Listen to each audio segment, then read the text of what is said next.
Bien, ya estamos con el doctor César Nakazaki, abogado del expresidente Ollanta Humala, y Nadine Heredia. Como ustedes saben, ellos se mantienen en prisión preventiva antes del inicio de su juicio. Se decía desde la Fiscalía y desde el Poder Judicial que ya esta acusación estaba prácticamente lista. Eso lo venimos escuchando desde hace un par de meses, que la acusación ya estaba, simplemente había que incluir, me parece, el testimonio de Jorge Barata y luego formular esta acusación. El hecho es que hoy ha pasado algo importante que podría tener algún vínculo con su defensa, que se ha revocado esta orden de prisión preventiva para los directivos de las empresas consorciadas en el proyecto de la Interoceánica. Bueno, es el inicio, confío, en que ya se vaya acabando con el abuso de las prisiones preventivas y el mal uso que se hace de las declaraciones de los solicitantes o aspirantes a colaboración eficaz de manera prematura. Es absolutamente injusto que, habiendo transcurrido ya medio año, Ollanta Humala y Nadine Heredia no interesaba si, a diferencia de otros, enfrentaron sus investigaciones en el Perú desde el comienzo. Eso no interesaba que nunca habían violado ninguna norma de conducta procesal, porque ya se tenía un caso armado y por tanto debían estar presos porque había mucha prueba. Bueno, ha pasado medio año y si no hay acusación es por una sencilla razón, porque la Fiscalía todavía no tiene las pruebas suficientes para acusar. Entonces eso determina que no existía razón alguna para que el expresidente Humala y su esposa sigan presos.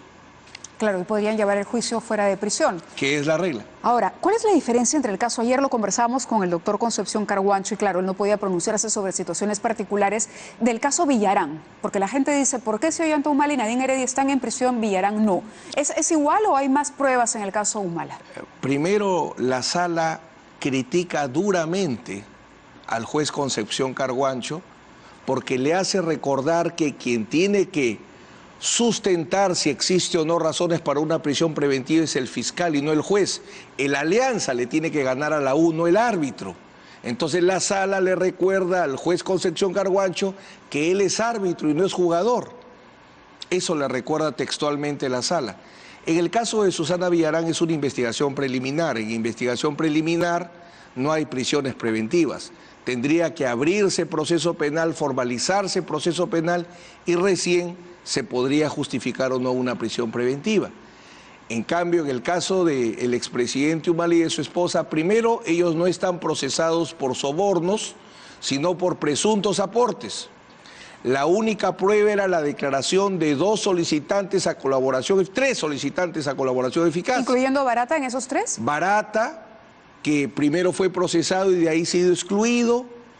Odebrecht, que es conocido, es un delator y en ejecución de ese acuerdo de delación establece un testimonio, y el colaborador que le paran cambiando a cada rato el código, el número, que se supone que es Martín Belaún del Ocio, y no lo digo yo, sino lo dice la prensa, pero lo cierto y lo concreto es que al día de hoy debe saber la opinión pública para que mañana no se sorprendan, con colaboradores eficaces no se puede condenar a una persona. Por eso es que la Fiscalía sigue dando vueltas y vueltas y vueltas, porque cuando lleguemos al juicio ya no puede haber... Aun cuando el señor Jorge Barata, en esta próxima entrevista que le hará, que ya se anunció para el 27, 28 de febrero, donde irán varios jueces a cargo de estos casos, los fiscales, perdón, a cargo de estos casos, a interrogarlo, diga que en efecto se le dio dinero al señor Ollanta Humala para el financiamiento de su campaña, lo de los 3 millones, que fue al departamento tal, en la dirección tal, número tal? No deja de ser colaborador eficaz y no deja de ser el testimonio de un delincuente. Es decir, ¿no es que la acusación esté lista y solo falte Barata?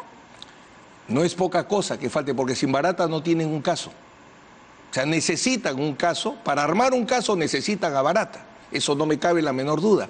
Pero así tengan a Barata, si el testimonio es de un delincuente y el testimonio, además de ser delincuente, es de un colaborador eficaz, ¿sirve para procesar? Sí, pero no sirve para condenar. Eso ya está claramente establecido en la ley y en la jurisprudencia a lo largo del tiempo. Por eso es que la Fiscalía no diría que está deshojando margaritas, está tratando de buscar las pruebas que le ofreció a la sociedad para meterlos presos. Porque vuelvo a insistir, a diferencia de otros casos, llamado la policía, llamaba a la fiscalía, llamaba el juez, llamaba el Congreso, Ollanta Humala y su esposa ahí estaban presentes. Y sin embargo, como comentábamos al comienzo, como había mucha prueba que hasta ahora no veo cuál es, los metieron presos y quebraron la regla que las personas se enfrentan el juicio en libertad y que la Sala Nacional, respetando su tradición, porque algo hay que reconocer a la Sala Nacional, desde que fue creada, no le interesaba si el procesado era militar, si era procesado por terrorismo, no le interesaba a la persona ni el delito, siempre hizo justicia. Y ahora la Sala Nacional vuelve a respetar esa tradición, a recordarnos que los jueces son árbitros, no son jugadores. Ahora, estamos hablando de esta sala que podría perder algunos casos justamente a partir de esta nueva, de la creación de esta nueva sala que anunció lo que ha dicho la Corte, el doctor Duberlí Rodríguez. Lo que ha dicho la Corte Suprema es que caso por caso se tendrá que ir definiendo qué se queda en la Sala Nacional y qué se va a la Sala Nacional Anticorrupción. Lo que pasa es que la opinión pública reduce la Sala Nacional al juez Concepción, que tiene un gran aporte de valentía, de independencia, pero además se necesita sabiduría jurídica para poder tener a un juez completo, como recuerda la Sala Nacional. Entonces, caso por caso se tendrá que ir definiendo qué se queda en la Sala Nacional y qué se queda en la Sala Anticorrupción. Un buen ejemplo es el del expresidente Toledo. En el caso del expresidente Toledo, quisieron llevarse el caso a la Sala Nacional Anticorrupción y se mantuvo en la Sala Nacional. Claro, tendría que analizarse caso por caso. Respecto a la noticia de hoy, mes y medio en prisión tenían los exfuncionarios de las empresas socias de Odebrecht. Estamos hablando de Fernando Camet Picone, José Castillo Dibós y Gonzalo Ferraro Rey. A los tres se les ha revocado la orden de prisión preventiva ordenada precisamente por el juez Concepción Carguancho. Dice, de acuerdo a la sentencia de la primera sala penal de apelaciones, los exfuncionarios de estas empresas seguirán siendo parte de las investigaciones por presuntos actos de corrupción, pero bajo comparecencia restringida, es decir, en libertad. En el caso de Gonzalo Ferraro Rey, exgerente de Graña y Montero, la sala también declaró infundada la prisión preventiva en su contra y dispuso que también se disponga la comparecencia simple. La sala de apelaciones llegó a esta decisión por mayoría y con el voto discordante del juez superior Condori Fernández. Como recordamos, el Ministerio Público acusó a estos directivos ex socios de Odebrecht de haber participado en el pago de una coima al expresidente Alejandro Toledo y de destinar parte de sus ganancias al pago justamente de esa coima por el proyecto de la carretera interoceánica sur. ¿De qué manera se puede hacer un paralelo entre este caso y el caso de Humala Heredia? ¿Le sirve a su defensa que esto haya ocurrido, este fallo a favor? Yo creo que sirve a todos los casos, que incluso han motivado a que la Comisión Interamericana exprese su preocupación por el abuso de la prisión preventiva, que las declaraciones de los colaboradores eficaces tienen una utilidad, pero siempre y cuando se respete la ley. Acá, el ejemplo de los consorciados se da con todos los casos que yo he podido ver en el caso que se llama Lavajato. Investigaciones secretas, pruebas que se producen sin permitir a la defensa que intervenga, la defensa recién se entera que existen las pruebas en la audiencia de prisión, no tiene ninguna posibilidad de defenderse y se va a la cárcel. O sea, la regla es la cárcel. ¿Pero por qué, por ejemplo, el señor Graña todavía está en prisión? Porque sus recursos fueron rechazados. ¿Cuál es la diferencia de los recursos entre unos? Bueno, consideraron los jueces que los requisitos no fueron cumplidos en los recursos de los señores Graña, ¿no? Porque son los únicos que quedan detenidos. Por esa razón, lo que ha sucedido es que todos interpusieron recurso de apelación, pero los jueces califican si se cumplen los requisitos de forma.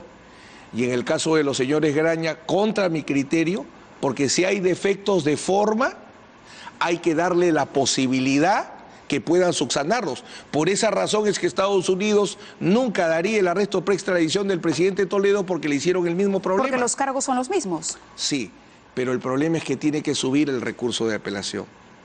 Y el recurso de apelación en el caso de ellos, como te comento, por defectos de forma, no fue admitido. No pudo la sala revisar este tema. Este es el auto. Entonces la sala no pudo revisar el tema. Por eso es que el caso de ellos, me imagino, con los criterios que se han establecido, los próximos días sus abogados harán valer derecho, ¿no? En este momento, ¿cuál es la situación del señor Humala y la señora Heredia y cuál es la situación del trámite de defensa? ¿Usted va a viajar a Brasil para participar de estos? Es probable, vamos a evaluarlo en el equipo de defensa que integro. y ahí decidiremos quiénes de los miembros del equipo deben viajar o debe viajar uno o dos, ya lo veremos, pero sí, definitivamente vamos a tener participación. Si la defensa no participase en los testimonios que se producen en Brasil, no tendrían valor para el juicio. Así que no solo es nuestro derecho, sino es indispensable para que la Fiscalía pueda utilizarlo. Decían en Fiscalía que usted estaba pidiendo diligencias, prolongando el tiempo para ganarle a la acusación que ya estaba a punto de salir. Si nosotros utilizáramos algún tipo de acto que no tiene justificación, la Fiscalía podría rechazarlo. ¿Qué es lo que hemos hecho, por ejemplo? La Fiscalía ha producido su prueba, su pericia de oficio. Nosotros hemos formulado, como establece la ley, observaciones y los peritos de oficio vienen a evaluar esas observaciones. ¿Y cuándo tendría que estar lista la acusación para que se respeten los plazos? Todavía creo que tiene algunos meses más bajo la aplicación de esta norma de la ley de crimen organizado.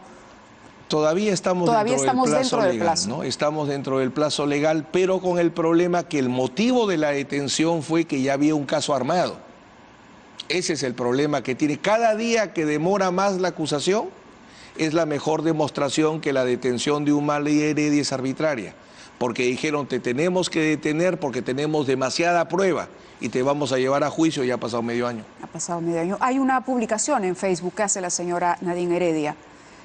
¿Ha conversado con ellos? Sí, una reflexión muy fuerte que genera Nadine a partir de el diaria experiencia que ella tiene viendo a las mujeres que son detenidas. Sí, ¿no? De repente podemos ponerlo en pantalla. Bueno, es extenso, ¿no?, lo que escribe en su Facebook. Pero sí, es una reflexión de lo que ella está viviendo en la cárcel y es un llamado a la justicia. Dice, la paz nace de la justicia. Justamente este es el texto, un texto largo. Le preguntaba, dice, las pocas visitas que recibo, familiares y amigos, a menudo me traen lecturas que son compañía de horas y días que refrescan mi mente y me mantienen al corriente de lo que viene aconteciendo. No estoy exenta de posiciones políticas ni de reacciones ante el panorama presente, así que aplaco la desazón e impotencia frente a los momentos turbulentos que vive nuestro país, con literatura que me transporta a otras latitudes y tiempos, a otros personajes, a la ficción que entretiene por ser distante, mientras ansío la rectificación del cauce. Está deprimida la señora Nadine Heredia. No expresa depresión a mi modo de ver, sino reflexiona sobre lo que significa la cárcel, no solo para ella, sino para las decenas de mujeres que ve todos los días, porque en el lugar donde ella está ubicada ingresan en un primer momento, las internas que ingresan diariamente y expresan distintas experiencias y reacciones, que es lo que ella comenta. Correcto. Doctor, muchísimas gracias por estar con nosotros y estaremos también pendientes del proceso. Gracias. Vamos a una pausa y regresamos en 2018.